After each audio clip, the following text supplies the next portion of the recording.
This episode was sponsored by Girls Can Crate, a subscription box inspiring girls to believe that they can be and do anything. Real women make the best heroes, and every month they deliver them to your front door.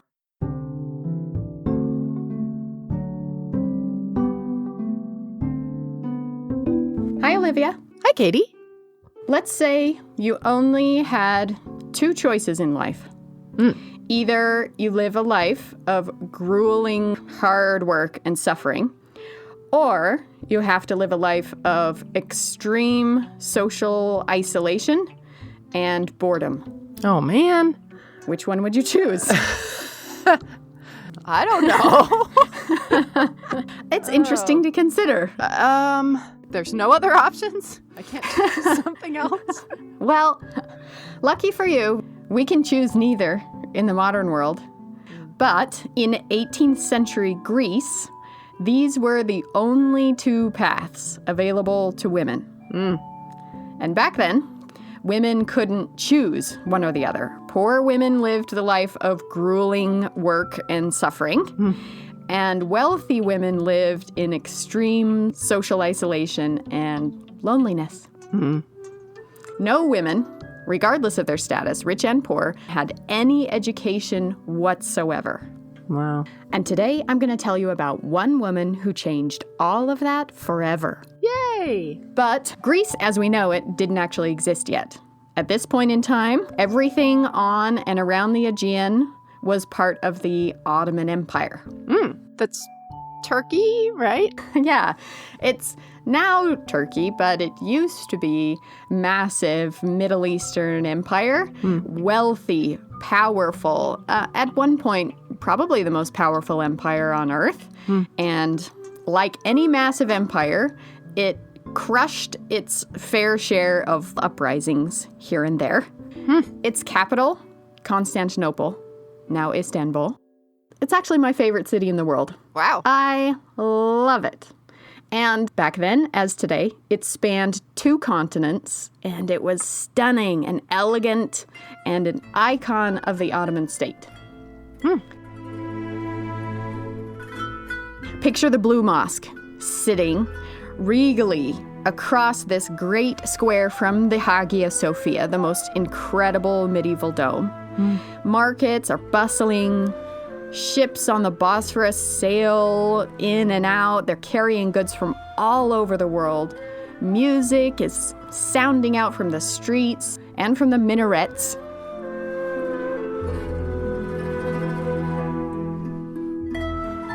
But we're not staying here. Oh, man. Because there are darker corners of Constantinople, and our story begins there. In prison. Oh. In a dark and horrible place that modern Westerners probably can't really even imagine. And in this terrible place, a mother is giving birth. May 11th, 1771. This woman is there because her husband is imprisoned, and she has ventured miles and miles to visit him.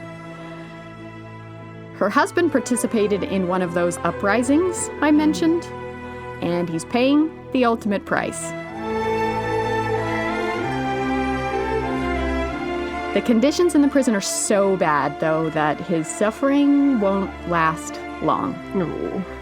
He holds out long enough to meet his new child, and then dies shortly after. The baby was a girl, a common nobody, born in a prison, fatherless and fortuneless, but she would go on to dedicate her life to liberation. Liberation not just for herself or for Greece, but for women everywhere. Yay! So we are gonna love her. Against all odds, she made a fortune, she used it to build ships, and she sailed the seas in command of a fleet that would take on the Ottoman Empire's most impregnable strongholds. What? She was braver and stronger and more daring than them all. In fact, today in Greece, her very name has come to mean strong woman. Wow. Bouboulina, the Greek freedom fighter, and until very recently, the only female admiral in the history of the world. Whoa.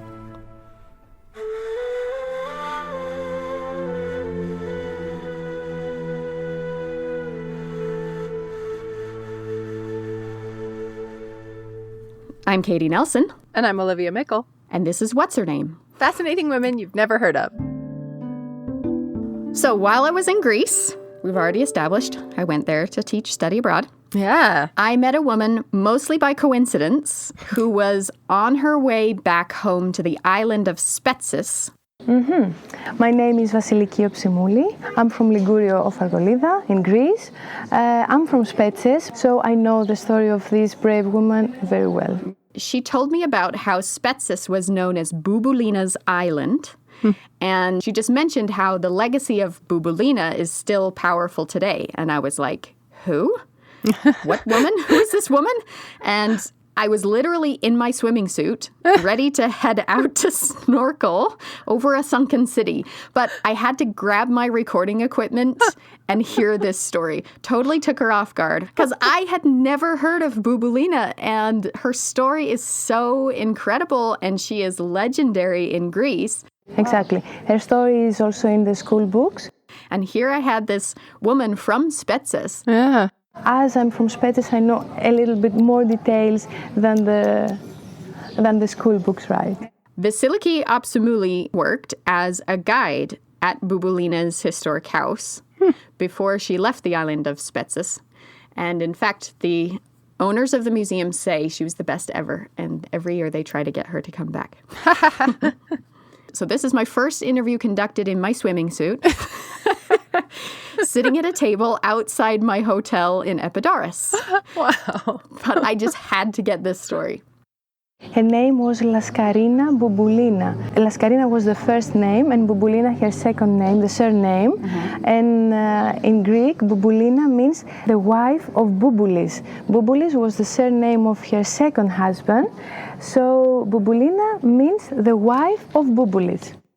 Laskarina Bouboulina is a legendary national hero in Greece. Before the introduction of the euro, she was on the 1 drachma coin and the 50 drachma note. Wow. There's a statue of her in Spetses, and her house is a museum. It's a very interesting museum that there is a guided tour for everybody. So of course there you can learn more details about her story and her actions. But, surprise, surprise, there are very few written records about her. Her story was recorded in folk tales and folk songs and legends and stories preserved by the people of Greece and by her own descendants.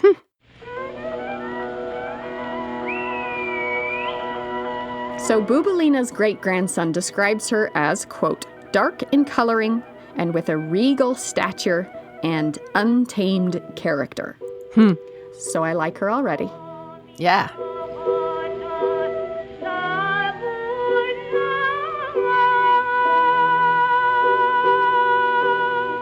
The first time we really see her is at age 17, when she marries for the first time. And this isn't surprising that this is considered the first important event in her life, because at the time, women in Greece were not their own persons. Right. They were married off by their families, sometimes as young as 12, and they weren't consulted, nor were their preferences taken into account. This is just a family transaction. And they serve their husband's household. This is the way things had been for centuries. And then Bouboulina had 4 children from that marriage. Her husband, he was a captain, and he died to the sea from the pirates. Oh. That was the danger of the sea in those days.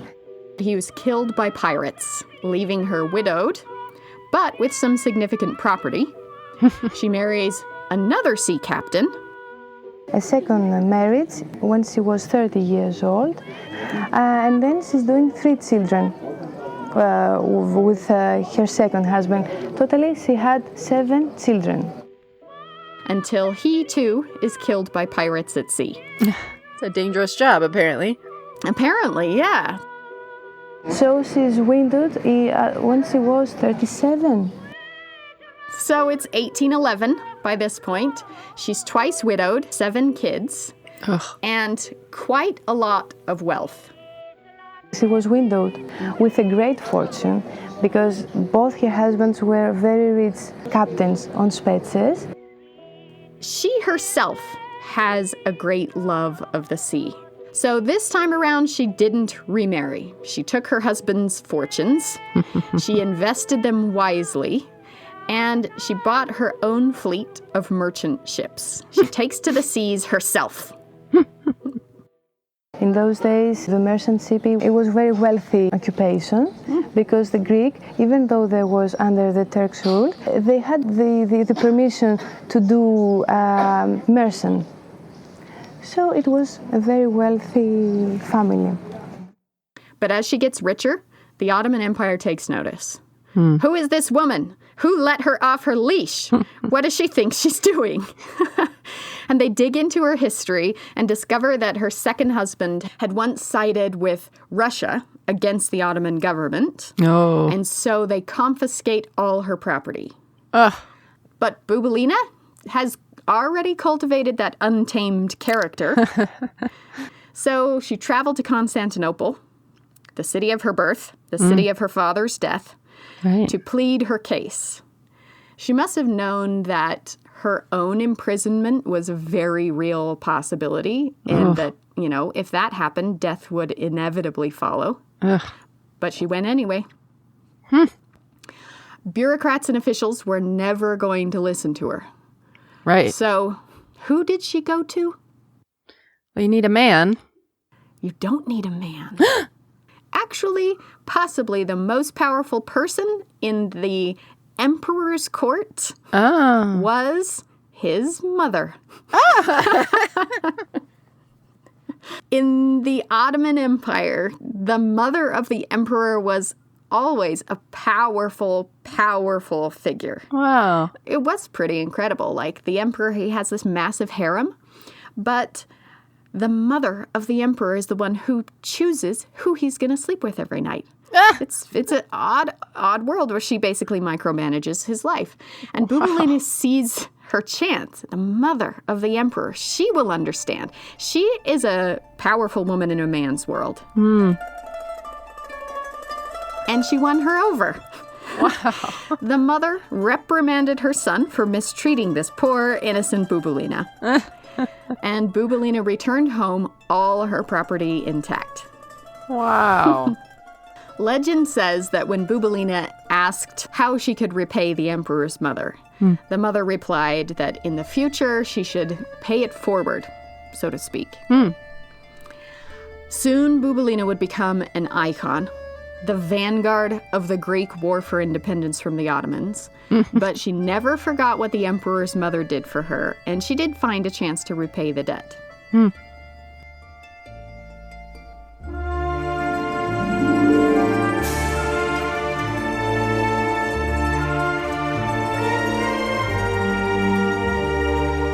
So here's how it all happened. Upon returning home, Bouboulina was not messing around. She took go big or go home to the next level. Or I guess it was more like go big and go home. Go home and go big. That's what she did. She took her reclaimed fortune and she built a ship. Not just any ship, an 18-gun corvette fit for war.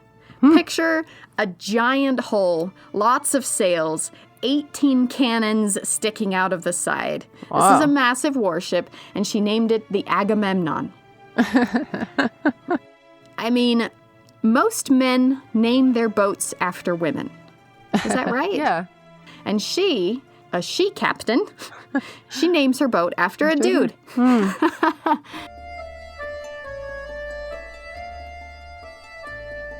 And I love the symbolism here of Agamemnon. Do you know your Greek mythology? I'm trying to remember Agamemnon.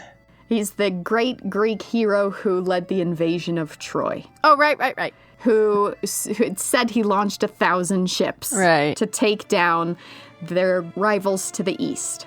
Right. So she's drawing clear parallels here. The great Greek hero who sails across the Aegean to take down their rival to the east, which at this point is the Ottoman Empire. Right. But also, if you know your Iliad, then you might remember what happened to Agamemnon. Right. His wife, upon victorious return, his wife discovers that he sacrificed their daughter for this victory. Yes.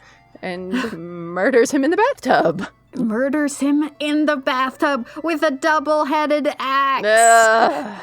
And so she is also recalling that story somewhat by naming her ship the Agamemnon. She's a bit terrifying. Yeah. And I bet she knows it. And then Bouboulina, she began to have relations with other people who wanted to begin the uprising against the Turks. So, step 1, acquire massive warship, name it Agamemnon. Step 2, stockpile supplies. She has got plans. She's smuggling munitions in her ships. She's stashing them in secret hideaways in her own house. Then she goes on to raise her own private navy, made up entirely of men from the island of Spetses. She calls them collectively her brave young lads. She personally, with her own fortune, she paid their salaries, she supplied them with weapons, she feeds them. Wow.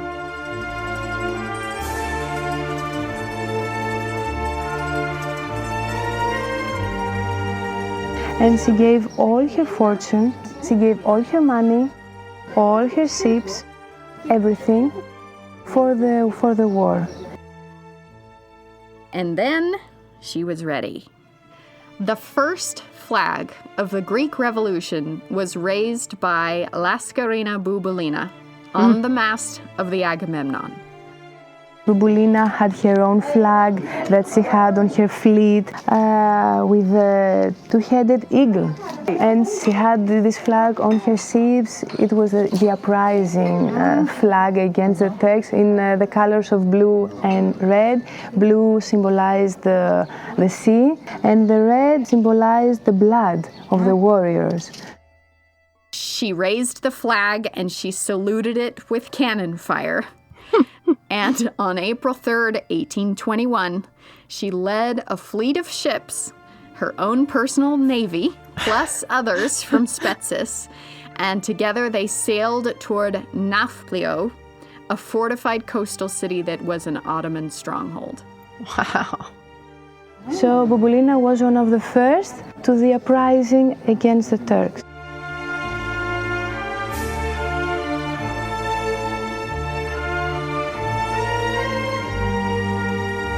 The great thing is that she was a woman, a lady, in those days. That if we think that even today the role of women in some countries is a little bit lower than the men, how about in 1821, 200 years before, for a woman to be the first to the uprising against the enemies?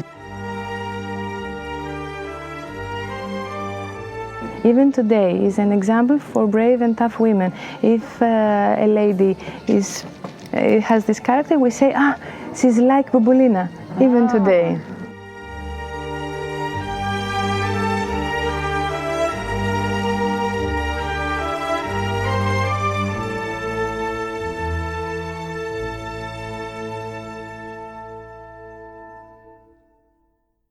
And now let's pause for a word from our sponsor. Girls Can Crate is an awesome subscription box that introduces girls age 5 to 10 to real, fearless women who made the world better. Every crate features an inspiring woman, a 28-page activity book, plus everything you would need to complete 2 or 3 hands-on STEAM activities and more. And if you're on a budget, they have mini crates too. Real women make the best heroes, and every month, Girls Can Crate delivers them. For What's Her Name podcast listeners, we have a special discount code for you. You'll get 20% off your first month's crate, any subscription that you order. Girls Can Crate, CRATE.com. And use the code HERNAME to get 20% off.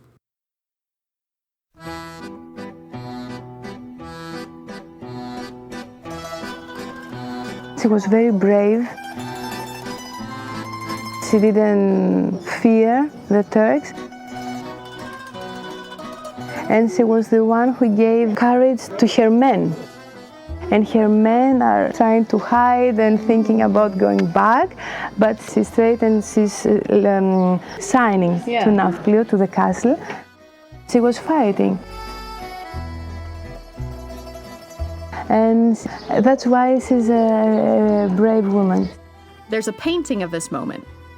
It's awesome. We'll post it on our website. You see Bouboulina on her ship, standing amid the turbulent skies, and she's holding her sword and looking fearlessly ahead. This has become the icon of the spirit of Bouboulina. Fearless, driven, ready, leading the fearful men toward their destiny. What's amazing about this painting to me is that if you put it side by side with our famous American painting of George Washington crossing the Delaware. That's what I was just going to say. It sounds like that. Yes, it is exactly that. They're so similar. It's not a coincidence. It's obvious one is modeled on the other. I mean, the George Washington one wasn't until 1850. They don't know who painted the Bouboulina painting, but it is fascinating. And the Greek Revolution was clearly influenced by the American Revolution. It was just one of the many dominoes that fell as a result of this movement to establish liberty all across the world. The Greek national anthem is called the Hymn to Liberty. So they're deeply, deeply connected. Yeah. They had to take the Nafplio back from the Turks because it was a very well fortified area due to the castles, as it has the castle Palamidi into the hill and the castle Burji. And Nafplio in those days was impossible to take Nafplio back from the sea, as Bouboulina came with her ships to take Nafplio back. How crazy is it to attempt to take a massively fortified cliffside castle from the sea? Pretty crazy, it seems like. It turns out it's pretty crazy. The Ottoman castle at Nafplio had 300 cannon, and they used them. But the ad hoc navy, they held out. The men tried to turn around, but Bouboulina refused to allow a retreat. And this bold stand at Nafplio, which turned into a land siege also, showed the world that the Greeks were serious. Bouboulina's first invasion was so surprising and impressive to other countries around the world. It showed they were capable, and Russia supported the Greeks against its old nemesis, the Ottomans. Help came from Europe, and the war was on. Wow. And she was here for 10 months. It was one of the most difficult places to take back. Wow. That's why Nafplio became the first capital of Greece when the Greece was free. Battles raged across the Greek mainland and across the Aegean. Land battles, sea battles. And this was not pretty. The Greek War of Independence is famous now for the brutality that was enacted on both sides. Horrific massacres, rape, slaughter, retribution, so much hate. And remember what it was to be a woman at this time period in Greece? Yeah. You're a pawn. You're just simply an appendage of your man with no education, zero rights. And with the war at their doorstep and the brutal fighting from town to town, Greek women had to make some unimaginable choices.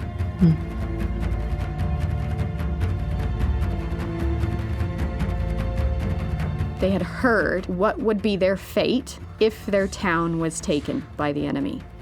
A fate worse than death, they thought. And so, multiple locations in Greece are today famous because when all was lost, Greek women committed suicide by the thousands rather than submit to the enemy.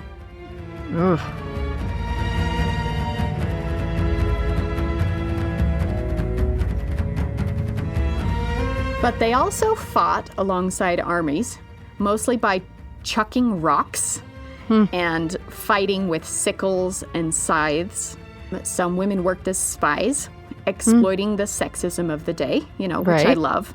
Right. The sexism that blinded men to the possibility that women could be doing anything clever at all. Right. And some women even dressed as men in order to travel with and fight alongside the men. So the fierce spirit of Greek women was there in the ways that it was allowed to manifest.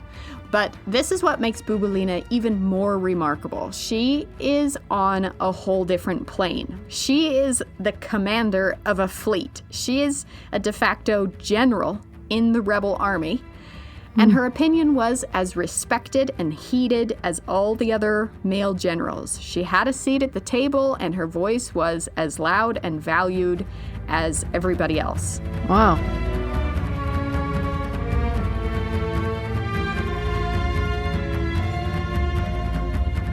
For a year and a half, she led her men into battle at sea and on land. On sea, she commanded the Agamemnon, the largest warship in the Greek Revolution.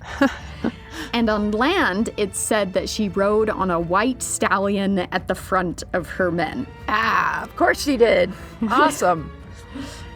They captured city after city, like Monomvasia, which today is so famous for its romantic castle. She took that castle from the Ottomans. Wow. Her older children joined her in the fight. She lost 2 sons during the war because they were fighters against the Turks. But still she kept going. And she was at the Battle of Tripoli, which is famous for its brutality.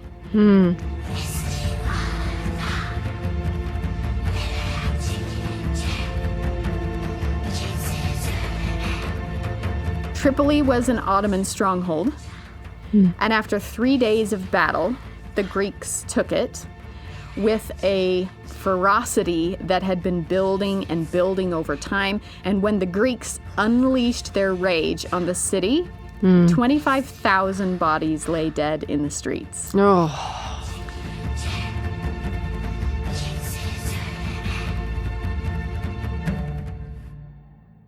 The Greeks headed toward the residence of the Pashim, that's the sort of Sultan of Tripoli, to unleash hell. And Bouboulina was there too. It's said that she personally decapitated many, many men with her sword. But when they entered the palace of the Pashim, she came face to face with his wife, who begged her to save her life and the lives of all the other women in the harem.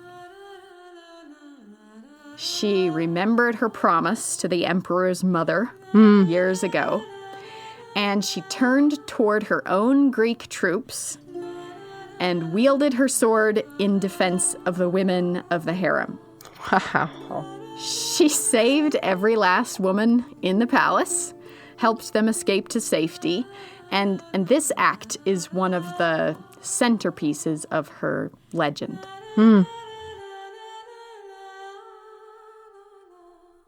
Finally, after a year and a half of fighting, Nafplio, the city she attacked to start it all, finally fell to the Greeks. They took control of the city, and they named it their new capital and demanded independence from the Ottoman Empire. This war officially in the school book says that it started in 25th of March in 1821, and for today, even today is a national day. She moved into the city. All the great leaders did. She took a house and participated in the political negotiations of the formation of a new nation. The political infighting escalated and escalated. Different factions fought with each other over the direction of the new nation. And it got so bad that Bouboulina was arrested 2 different times until eventually she had to flee back to the island of Spetses. She had nothing, and she was disillusioned with the politicians that she saw as self-interested schemers who were destroying what Greeks had fought and died for. In 1825, meaning 4 years after the beginning of War of Independence, Bouboulina was totally poor. She has no money, she has lost 2 children, she had lost everything.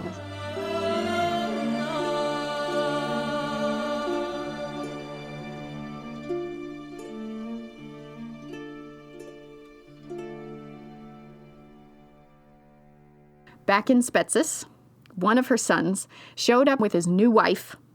They had eloped, and this was strictly against the cultural codes of the day. The bride's family came looking for her.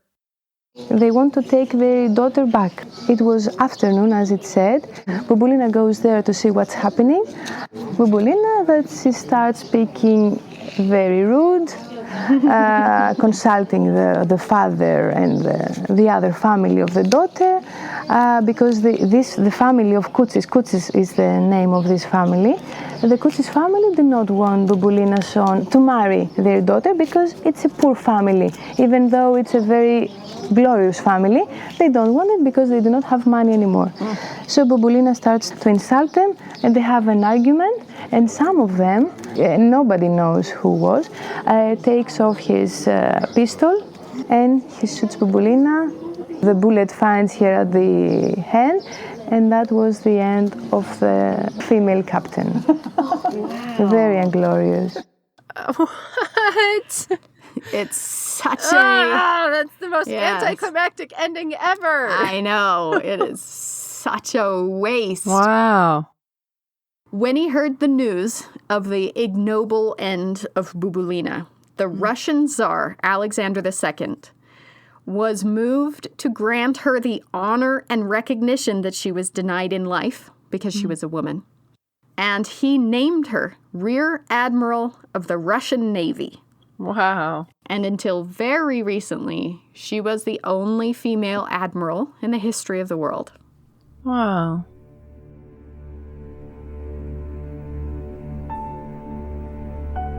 The people have always remembered her and sung songs about her and written poems about her, and she is still held up as a proud example of the strength and courage and power of woman. At the film Zorbaz with Anthony Quinn, there is a widowed woman who Irini Papa, a Greek actor, played this role, and she had a nickname as she was very brave, and her nickname was Bouboulina. It's very well known. Yeah. Even today, I say yes. Cool. Yes, for tough women. And besides that incredible legacy, here's another thing she achieved. The new Greek government, once it worked its way through factional fighting and civil war, established for the first time in Greek history public schools for girls. Yay! An enormous step for women. The first school was literally on the Acropolis of Athens, symbolically located where Athena, the goddess of wisdom, dwelled. Right. And this was as a direct result of the liberation that came from the revolution. 100 years later, Bouboulina's great-granddaughter, Lila Karagiannis, became another great hero in the Greek resistance. This time, it was against Nazi invasion. Right. She led a resistance organization called Bouboulina.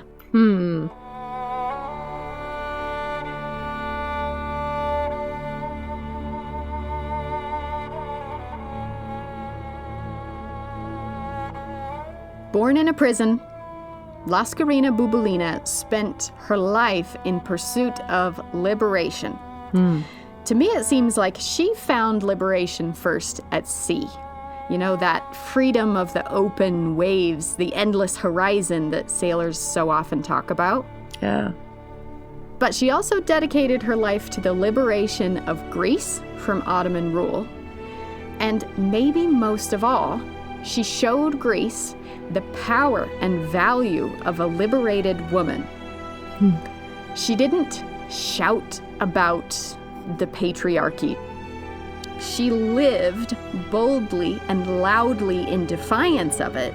And by doing that, she helped to liberate every Greek woman who followed in her wake.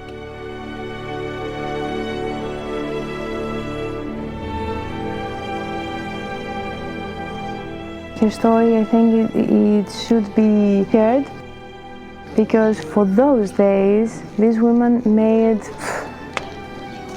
amazing things.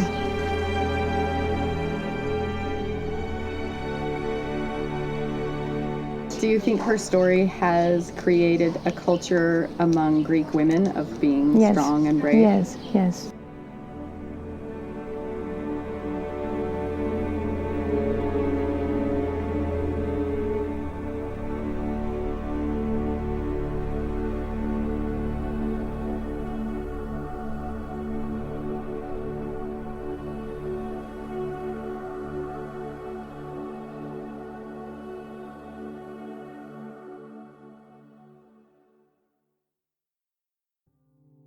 If you want to learn more about Laskarina Bouboulina, head to our website, What'sHerName Special thanks to Vassiliki Opsimouli for bringing us the story of Bouboulina. The music for this episode was generously shared by the eminent female composer Evanthia Reboutsika. You can find links to her many albums on our website, and we also featured an antique recording of famed Greek folk singer Marika Papagika, which you can also download for free on our website, What'sHerName Our theme song was composed and performed by Daniel Foster Smith.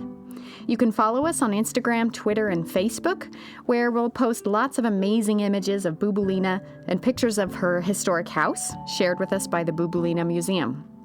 We're so grateful for all of our sponsors. You can become one for as little as $1 a month and help make more episodes happen. Special shout out to Debbie Farthing and Chantel Oliver. Thanks for donating. Thank you for listening.